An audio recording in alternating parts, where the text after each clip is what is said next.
Have you ever wanted to know the real-life inspiration behind the movie Jaws? Stay tuned, and I'll tell you all about the 1916 New Jersey shark attacks.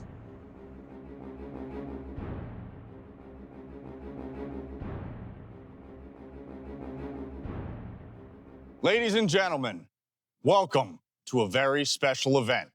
This is the inaugural Stoic Shark Week episode. And as a New Jersey native, I decided to dive in and learn the true story of the series of shark attacks that occurred here in the year 1916, which ended up becoming the real-life inspiration behind the cult classic movie Jaws. And after taking the time to learn all of the details of this tragedy, I knew that I had to retell this tale in a way that would show great respect to the victims, as well as showcasing the heroic efforts of those that selflessly put their lives on the line for others. It's also important for me to put an emphasis on the fact that the shark was just acting in line with its nature. There was no evil intent. But this story is plentiful with Stoic lessons, from the absolute widespread chaos, panic, pandemonium across the nation that this caused. Completely thoughtless, impulsive actions. It got so bad that the sitting U.S. president at the time, Woodrow Wilson, had to get involved. This is an absolutely nail-biting, edge-of-your-seat episode, and you're not going to want to miss a second of it, so stay tuned. All right, let's get into it. It's July 1st, 1916, in Beach Haven, New Jersey, which is a small shore town on the beautiful Long Beach Island. A 25-year-old young man from Philadelphia named Charles Van Sant was in Beach Haven on vacation with his family. Before dinner on the afternoon of July 1st, Charles decides to take his dog down to the beach for a quick swim in the ocean. They were about 40 yards offshore in waist-deep water when people on the beach suddenly noticed a large dorsal fin in the water heading straight towards Charles and his dog. In an instant, Charles' left leg erupts in pain and the water around him turns red in color. Lifeguards jump into action and bravely charge into the sea to rescue the young man in distress. Once they reach him, they start timing the waves to get him to shore as quickly as possible. But as they keep glancing behind them, they couldn't help but notice that the shark was following the blood trail all the way back to shore. But ultimately, it didn't attack again. Unfortunately, the shark had bitten into Charles's upper left thigh, probably puncturing his femoral artery, and he bled out by the time he was back on the beach. The one positive note is that Charles's dog did make it back safely to shore. His family was devastated, and the local community was shaken. Shark attacks were not common back then, as they're not common now, but no one had any idea that this was just the beginning of a 12-day-long streak of shark attacks that would gain enough power to instill fear in people's minds while they are in the ocean even to this day. All right, fast forward to less than a week later, on July 6th, 1916, in Spring Lake, New Jersey. A bellhop at a local hotel in town named Charles Bruder decided to go for a swim and do some laps in the ocean on his lunch break. Charles was a Swiss immigrant working at the hotel, and he was also an avid, experienced swimmer. It was a beautiful, clear day, just like today, with calm sea conditions. Charles was swimming about 130 yards offshore when he was suddenly struck hard from below. In an instant, the shark had severed one of his legs completely off, and his other leg was barely attached.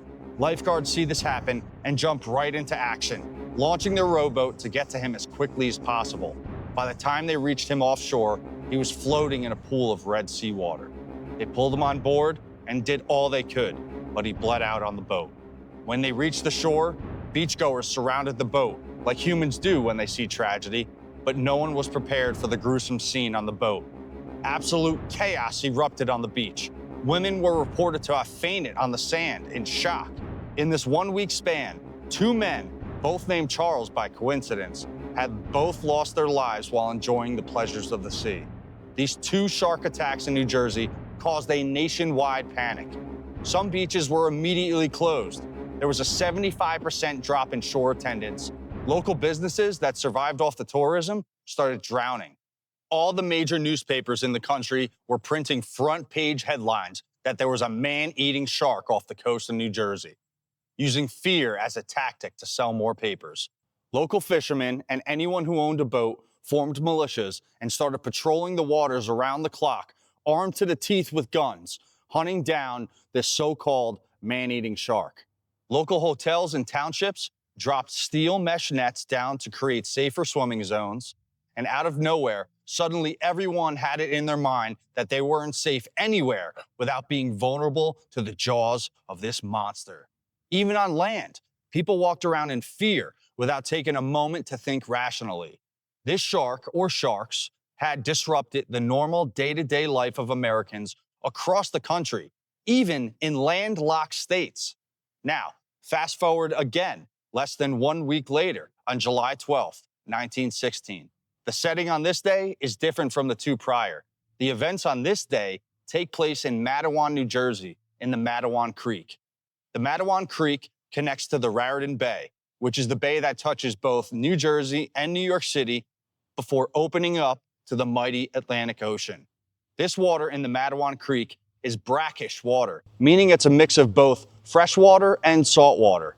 Even today, with our more widespread knowledge of different kinds of sharks venturing into brackish waters, most people wouldn't have much fear swimming in the Matawan Creek, especially since it was 1.5 miles inland where these events took place. And back in 1916, sharks were the last thought on parents' minds, letting their children swim in the local watering hole. Matawan was a small, tight-knit community in 1916, with about 1,500 people making up its population. Everyone knew everyone. On this hot summer day, a group of 6 young boys decided to cool off by dipping in the creek. One of those boys was an 11-year-old boy named Lester Stillwell. Lester was particularly more well-known because he suffered from epilepsy and was prone to seizures at any moment. But within the safety of his friends, they all jumped into the creek and started playing as kids do. All of their attention was drawn to what looked like a sun-bleached log floating down the creek. And as the boys approached the log, with Lester being the closest, this innocent curiosity turned into a fatal mistake. Suddenly, the water erupted in violence, causing the boys to scream in reaction to the unknown circumstances. A 24-year-old young man, who was also the town's tailor, named Watson Stanley Fisher, was near the creek and heard the boys screaming. Side note, this young man was known as Stan by his friends and family, so that's what I'll refer to him as from here on out. Without skipping a beat, Stan sprinted towards the creek where he found all the boys in a frenzy, screaming that their friend was in the water and needed help. Stan bravely jumped into the water, not knowing the circumstances causing this boy to need help. He may have assumed Lester was having a seizure, as that was common knowledge in the community. He dove under the water until he finally located Lester's body. While attempting to swim back to shore with Lester, Stan was bitten on the right side of his body, primarily on his right leg. The major injury caused him to lose grips on Lester and also lose consciousness. Locals started rushing to the creek in response to all the yelling to find a gruesome scene. Lester was dragged to shore, where tourniquets were applied to his right leg while waiting for an ambulance to arrive. There was no sight of little Lester's body, though. He was gone. Stan was rushed to the closest hospital, where he would die as a hero from his injuries. Now, keep your mind in the scene still. Keep your imagination in the Matawan Creek. Just 30 minutes after the attacks on Lester and Stan, and only a half-mile downstream, 2 brothers and their friend were visiting Matawan from New York City to see relatives on their summer break. The boys were young teens, just enjoying their summer vacation and cooling off in the Matawan Creek. They were jumping off of a local dock and swimming around doing what kids do. And out of nowhere, a boat comes rushing towards them, captained by a man named Thomas Cottrell. The captain cuts the motor and yells out to the boys with fear in his voice. "There were just 2 shark attacks down there. Get out of the water now." Primal fear rushed down the spines of those young men as they swam as hard as they could towards the ladder on the dock. One of the brothers gets to the ladder and climbs out as fast as he could, followed by their friend. 14-year-old Joseph Dunn, the second brother, was the final one to make it to the ladder. He must have felt a split second of relief grabbing on and feeling out of harm's way, but you're not safe from a marine predator until your whole body is out of the water. Joseph put his right foot on the bottom step of the ladder, and as he was pulling up on his left, he felt sharp pain combined with a clamping power that locked him in place. Joseph let out a scream of desperation as his comrades grabbed onto his body, initiating a tug-of-war between the humans and the shark. The young boys summoned all their adrenaline-fueled strength and pulled Joseph towards them as the clamped-down teeth of the shark ripped the flesh from his leg. The shark finally gave up, and the boys were able to successfully pull him back onto the dock.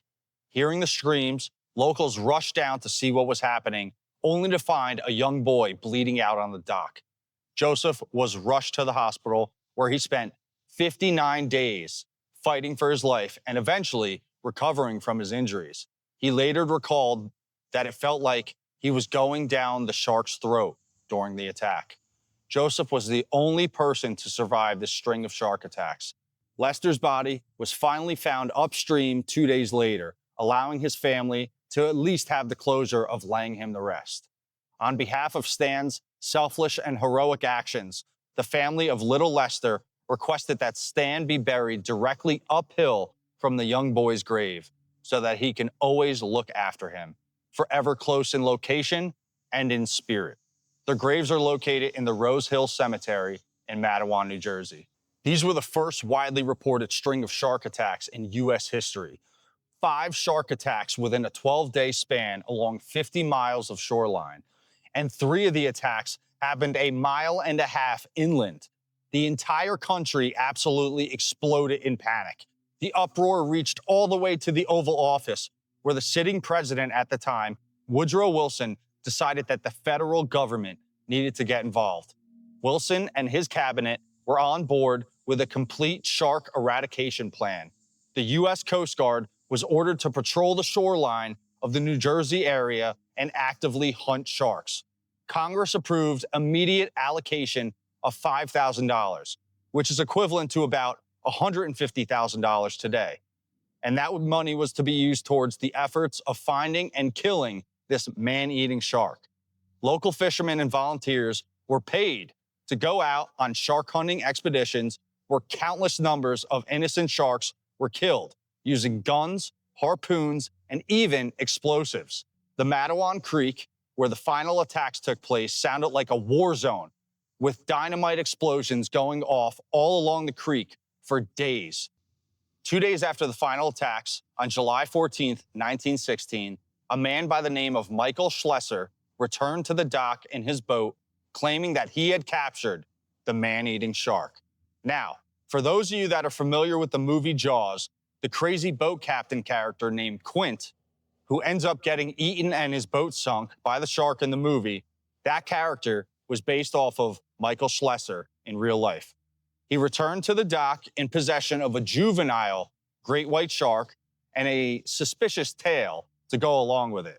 Now, Michael was a taxidermist out of Harlem, and he was also a Barnum and Bailey circus lion tamer. He claims to have caught this shark in the Raritan Bay, just a few miles away from the mouth of the creek. He claims that this juvenile great white shark was so out of control that it almost sank his boat before somehow he killed it with a broken oar before he pulled it aboard all by himself. Quite a tale. Now, to top this, he claims to have gutted the shark on board, where he discovered fleshy material and bones in its stomach, which he said he knew was human remains. Supposedly, Michael had the fleshy material tested independently, and the results came back proving that the remains were human. But there was no actual evidence of this, and this was strictly based on his word. Michael displayed the shark in a shop in New York City for a period of time before it mysteriously disappeared.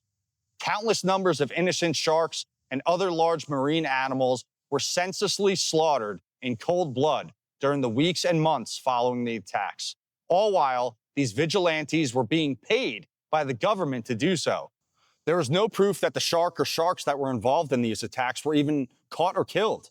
For some reason, probably to calm the chaos and civil unrest, the media and the government ran with the story that this 7-foot, 300-pound juvenile great white shark caught by this strange lion tamer was indeed the infamous man-eating shark. And that's what got written in the history books. I mean, just to speculate, this was a man who worked as a taxidermist and would have full access to a dead animal, such as a shark. And as a lion tamer, one would think he also had access to fleshy material and bones, while also refusing to let anyone else get involved in the testing of these samples, demanding full possession and full control. Even modern-day marine biologists argue the behavior, aggression, and ability to adapt to being in brackish waters are all characteristics of a bull shark, not a great white. Bull sharks have been documented to swim as far inland as 1,100 miles up the Mississippi River into Illinois. There is also curiosity around this story as to why there was such a localized streak of shark attacks against humans during that time. There is a factor to be considered, and that would be the time period during which these events took place. The summer of 1916 was right in the middle of World War I. Hundreds of ships had been sunk off the East Coast in the Atlantic Ocean during that 1 year alone from German U-boat attacks. Hundreds, if not thousands of humans were committed to the depths of the Atlantic during this time, which definitely had an impact on the appetites of the local predators. All of that naval activity could have also driven the local ecosystem closer to shore as well. There were depth charges, torpedoes, aerial bombs going off in the Atlantic for weeks, months, years at a time. Sonar systems lighting up the sea all day and night. When you think back on the warfare that occurred during World War I, almost no one, including myself, stops to think about what that must have been like for the creatures of the sea and what the ripple effects could have been from that impact on their daily lives. But somewhere along the line, the domino effect of panic that took place during the 1916 shark attacks in New Jersey should have been stopped sooner for everyone's benefit. The ancient Stoic Seneca said it best: we suffer more often in imagination than in reality. For anyone out there that has seen the movie Jaws, you can probably relate to that statement. I remember being nervous about being in any body of water for a long time after watching that movie as a kid, including indoor swimming pools, miles from the ocean, always thinking that death was imminent while in the water. But my fascination with these beautiful creatures outweighed my fear of their lethal capabilities. Back in the year 1916, these 5 isolated attacks in New Jersey were the only reported shark attacks in the entire country that year. Think about Florida, California, Hawaii. 5 negative human interactions out of the hundreds of thousands of beachgoers who were in the oceans that same year in 1916. And for some reason, everyone seemed to abandon their independent thought process and break out into a frenzy all at once. And for those who haven't figured it out yet, my legs are dangling in the water where 3 of these shark attacks happened. This mural behind me on the bridge, it is an ominous tribute to those who lost their lives in the Matawan Creek back in 1916. For all I know it, there could be a bull shark under my board right now. This whole river could be filled with hundreds of bull sharks ready to chew apart every ounce of my body.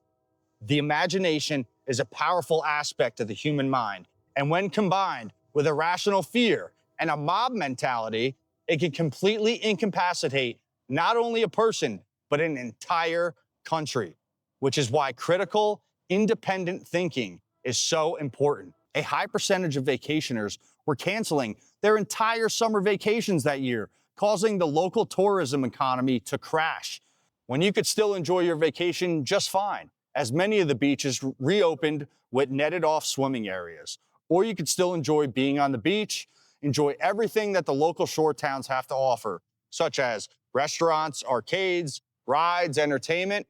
But no, if you were too close to the ocean, there was somehow a risk that a crazy man-eating shark was going to get you, no matter what.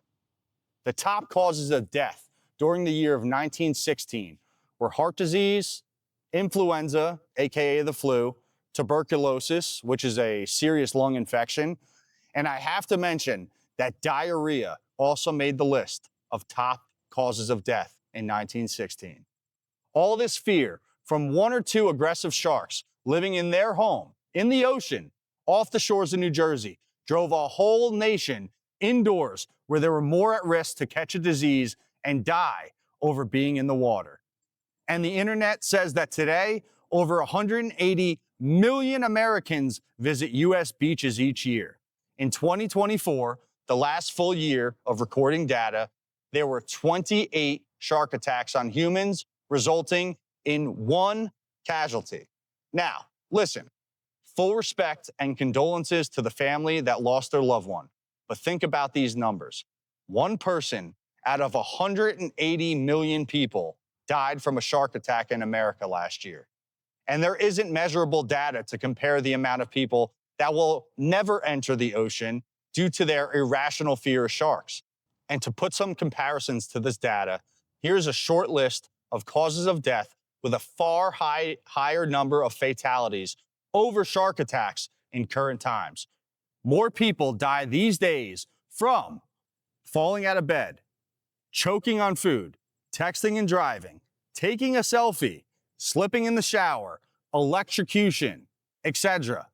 Meaning that your toaster is more dangerous than the tiger shark that you fear.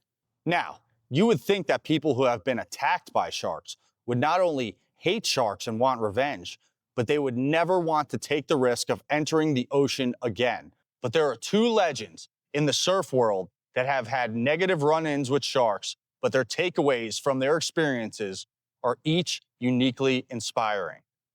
In 2015, surfing legend Mick Fanning was competing in a surf contest in South Africa when he was attacked by a great white shark live on TV. Mick is seen fighting off the shark before he's able to escape, and rescuers are able to come in to his aid. A lifelong surfer and ocean advocate, Mick did not want any harm brought upon the shark. No search parties, no killing, no harming of the shark. He expressed that the shark is in its home and just doing what sharks do. On a sunny day, the vantage point from under the sea makes a paddling surfer look like the dark underside of a large animal that is either injured or in distress, aka an easy meal for an animal that does this to survive naturally. The shark wasn't hunting Mick down looking to end his life. The shark took a few bites into a surfboard and realized it made a mistake. Mick was lucky to walk away physically unscathed, but naturally, this event created some trauma that he had to work his way through to learn what is within his control and what is not. Unfortunately, for Bethany Hamilton, she was physically injured during her shark interaction. At 13 years old, Bethany lost her left arm just below the shoulder when she was attacked by a 14-foot tiger shark while surfing with friends in Hawaii. Thanks to the quick thinking of her friend's father, her life was saved, even after losing more than half of her blood on a long journey to the hospital. Just 1 month after the attacks, Bethany was back in the water, adapting to her new circumstances and charging waves, not letting adversity hold her back from chasing her dreams. She accepted an uncontrollable event, refused to dwell on fear and anger, and redirected her focus toward living fully. Both of these legends showcase how to overcome adversity and how to not let fear control your life. In 1916, imagination built a monster far bigger than the shark itself. In 2003, Bethany Hamilton met the jaws of that monster in real life and kept surfing afterwards. The difference? One response was ruled by fear, and the other by philosophy and rational thought.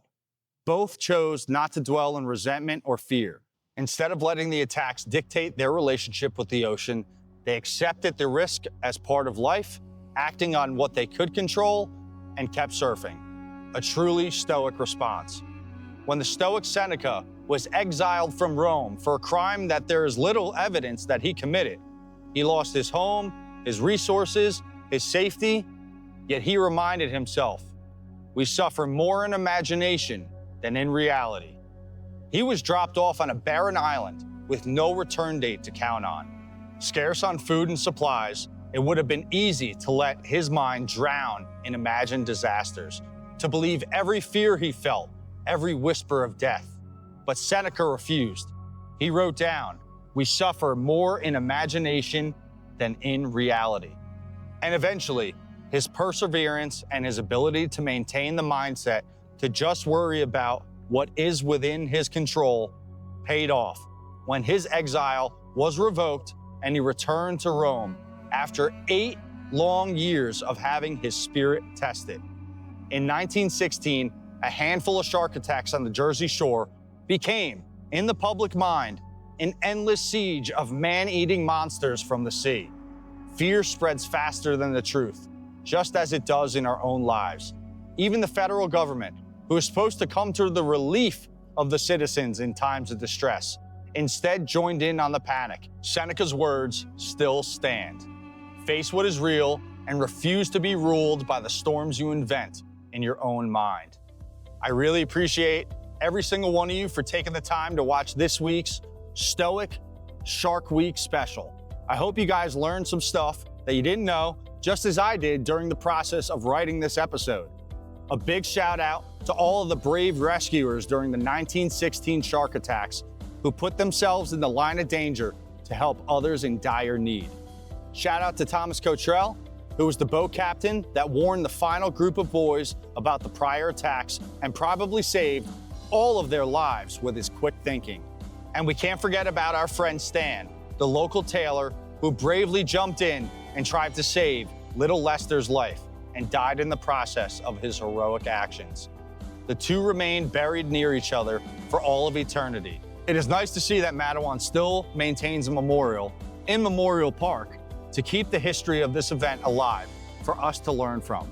Shout out to all of our current lifeguards out there serving the public every day, keeping us safe from the dangers of the deep.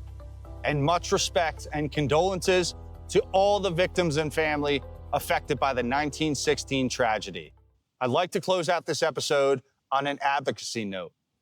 It is estimated that over 100 million sharks are killed yearly around the world. To make that insane number more relatable, that breakdown is about 274,000 sharks killed per day, or 11,000 sharks killed per hour per day around the world. And it's disgusting that a high percentage of these numbers are caused by finning, which is when sharks are caught, their top dorsal fin is removed, and they're thrown back in to die slowly in pain, disabled, and vulnerable to being attacked by other predators. All for a bowl of shark fin soup, which is a delicacy in certain countries. And America is not innocent, as we contribute to the death toll as well.